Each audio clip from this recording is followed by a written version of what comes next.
me is pointing toward. I'm not worried, I'll follow reward. You pop my head open like a gun. And pop his head open like a gun.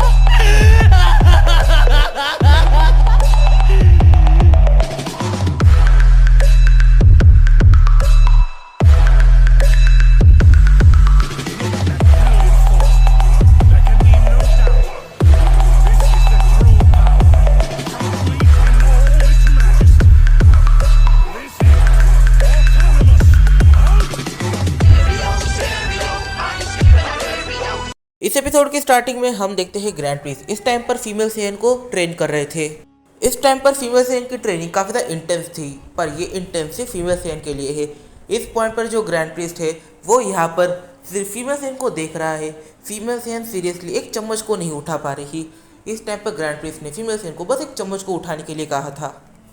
इस point पर जो grand priest है वो female Saiyan को training करने देते हैं और वहाँ से निकल जाते हैं। यहाँ पर फीमेल सेयन के पास कुछ ज़्यादा काम नहीं है करने के लिए सिवाय ट्रेनिंग के, पर ग्रैंड प्रिस्ट के पास काफ़ी ज़्यादा काम है ट्रेनिंग करने के अलावा।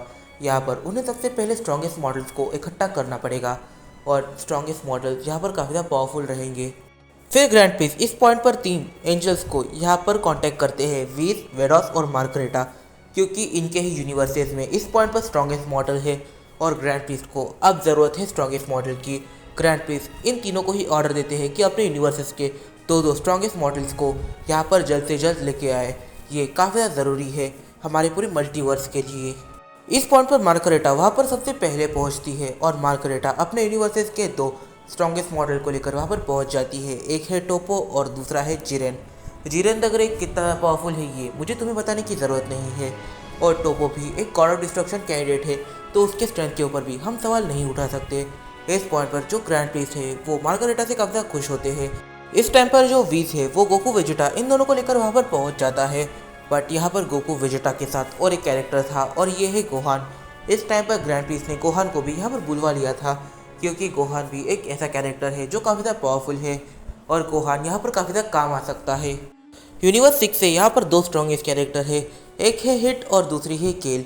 केल यहाँ पर स्ट्रॉन्गेस्ट है और यहाँ पर स्ट्रॉन्गेस्ट इस वजह से है क्योंकि वेडॉस ने इसे काफ़ी हद तक ट्रेन करा है और अब ये अपनी सुपर सेन को काफ़ी हद तक कंट्रोल कर सकती है। और इस पॉइंट पर जो केल का स्ट्रेंथ है वो काफ़ी ज़्यादा बढ़ चुका है और यहाँ पर हो सकता है एक टाइम के बाद वो ब्रोली को भी 1 बैटल में टेक डाउन कर सके। और हिट के पास 1000 ईयर्स का एक्सपीरियंस है और वो एक काफ़ी अलग टाइप का एसेसियन है, तो फिर उन्हें एक एसेसियन की भी काफ़ी ज़्यादा ज़रूरत पड़ेगी ही। फिर ग्रैंड प्रिस्ट एकदम से अपने स्टाफ को निकालते हैं और अपनी पिरामिड ऑफ पावर को समन करते हैं। और जब ग्रैंड प्रिस्ट अपने पिरामिड ऑफ पावर को समन करते हैं तब हम ये देख पाते हैं जो ग्रैंड प्रिस्ट का पिरामिड ऑफ पावर है वो मदर ऑफ ऑल एंजल के पिरामिड ऑफ पावर से काफ़ी ज़्यादा बड़ा है। और यहाँ पर जो 6 मॉडल्स हैं वो सभी काफ़ी आसानी से ट्रेनिंग कर सकते हैं और ये जो पिरामिड ऑफ पावर है वो अलग अलग पार्ट में डिवाइडेड भी है। इस पॉइंट पर गोकू जाते ही अपनी मेडिटेशन करने लग जाता है। जैसे ही गोकू अपनी मेडिटेशन करने लगता है वहाँ पर अचानक से केल आ जाती है और यहाँ पर केल गोकू से पहले ये कहती है कि आखिर तुम एक जगह पर बैठे ऐसे क्या कर रहे हो, तुम बस बैठे हो, तुम ट्रेनिंग नहीं कर रहे, तुम बस अपने टाइम को वेस्ट कर रहे हो। अब गोकू केल को चीज़ें समझाने लग जाता है। इस पॉइंट पर गोकू कहता है देखा जाए तो काफ़ी ज़्यादा मुश्किल वक्त होता है और जब हम किसी मुश्किल वक्त में फंस जाते हैं तब हम पैनिक करने लगते हैं और जब हम पैनिक करने लग जाते हैं तब हमारा काम पूरी तरीके से ख़राब होने लग जाता है। और ये तुमने टूर्नामेंट ऑफ पावर में देखा, जब वेजिटा पैनिक कर रहा था तब उसे काफ़ी सारी प्रॉब्लम का सामना करना पड़ रहा था, बट जब वो एकदम से साइलेंट हो गया तब उसने एक नई ट्रांसफॉर्मेशन को अचीव करा।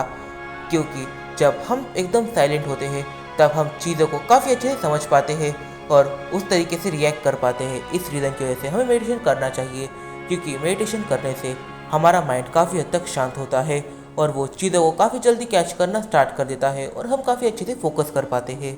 फिर तभी वहाँ पर ग्रैंड प्रिस्ट एकदम से आ जाते हैं। इस पॉइंट पर ग्रैंड प्रिस्ट गोकू और केल इन दोनों को बात करता देखते हैं और यहाँ पर जो ग्रैंड प्रिस्ट है वो गोकू और केल इन दोनों से ही कहते हैं वैसे तुम क्या ट्रेनिंग कर रहे हो।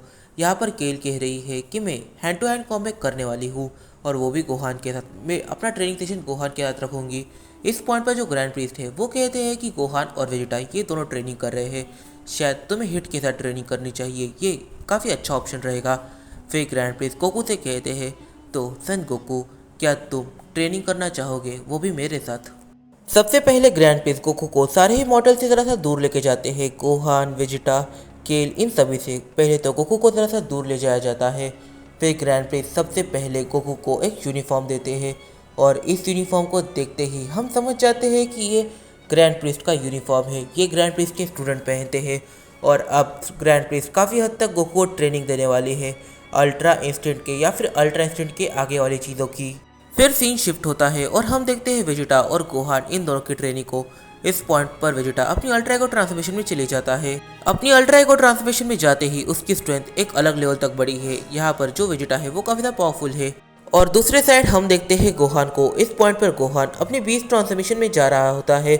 यहाँ पर गोहान की स्ट्रेंथ एकदम से काफ़ी ज़्यादा बढ़ जाती है और गोहान वेजिटा की तरफ देखता है। इस पॉइंट पर गोहान और वेजिटा ये दोनों ही एक दूसरे के ऊपर अटैक करने के लिए आगे बढ़ते हैं। इस पॉइंट पर गोहान और वेजिटा इन दोनों के ही हाथों में उनकी डिस्ट्रक्शन से बनी हुई एनर्जी और जो गोहान की स्ट्रेंथ है वो काफ़ी अच्छे से देखी जा सकती थी। इन दोनों की अटैक टकराते हैं। इस पॉइंट पर वेजिटा गोहान के चेहरे पर एक काफ़ी ज़्यादा पावरफुल पंच मारता है और कहता है होल्ड बैक बिल्कुल भी मत करो, अपनी 100% पावर के साथ बैटल करो।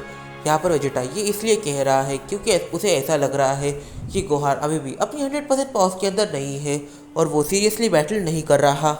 इस अटैक को खाने के बाद गोहान भी काफ़ी ज़्यादा सीरियस हो जाता है और वो एक काफ़ी ज़्यादा पावरफुल पंच सीधा वेजिटा के चेस्ट में मारता है और इस पंच से वेजिटा को काफ़ी ज़्यादा डैमेज पहुंचता है। इस पॉइंट पर जो वेजिटा है वो एकदम से गोहान के ऊपर अटैक करता है और गोहान उस अटैक को पूरी तरीके से ब्लॉक कर लेता है। यहाँ पर जो वेजिटा है वो कहता है तुम काफ़ी ज़्यादा बड़े हो गए हो, मुझे लगा नहीं था कि तुम इतने पावरफुल बन सकते हो।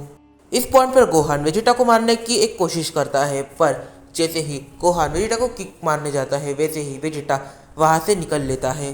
ट्रेनिंग के दौरान एकदम से गोहान ज़रा पीछे आ जाता है और वेजिटा भी कूद कर ज़रा पीछे आ जाता है। इस पॉइंट पर जो गोहान है वो वेजिटा की आंखों में देखता है और कहता है क्या आप जानते हो आपके पास एक चीज़ की कमी है और वो एक चीज़ है स्पीड की। आपकी स्पीड काफ़ी ज़्यादा स्लो है।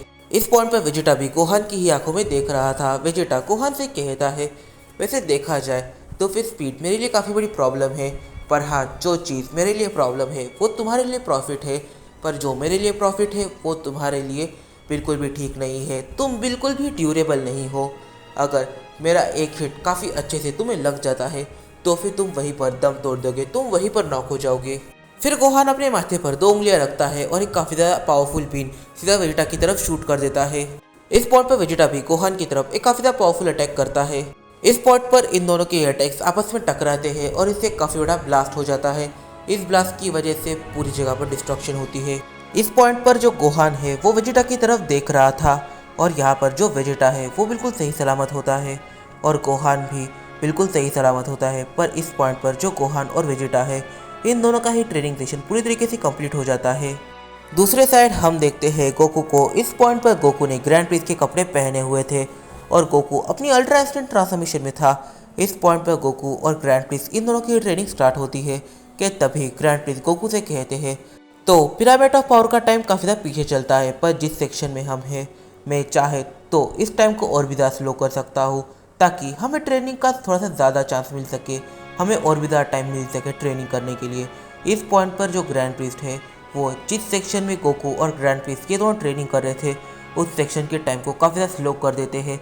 जो रियल टूर्नामेंट ऑफ पावर या फिर पिरामिड ऑफ पावर का टाइमिंग है उससे भी ज़्यादा स्लो। और यहाँ पर जो गोकू है वो काफ़ी ज़्यादा स्लो टाइमिंग में यहाँ पर ट्रेनिंग कर रहा है।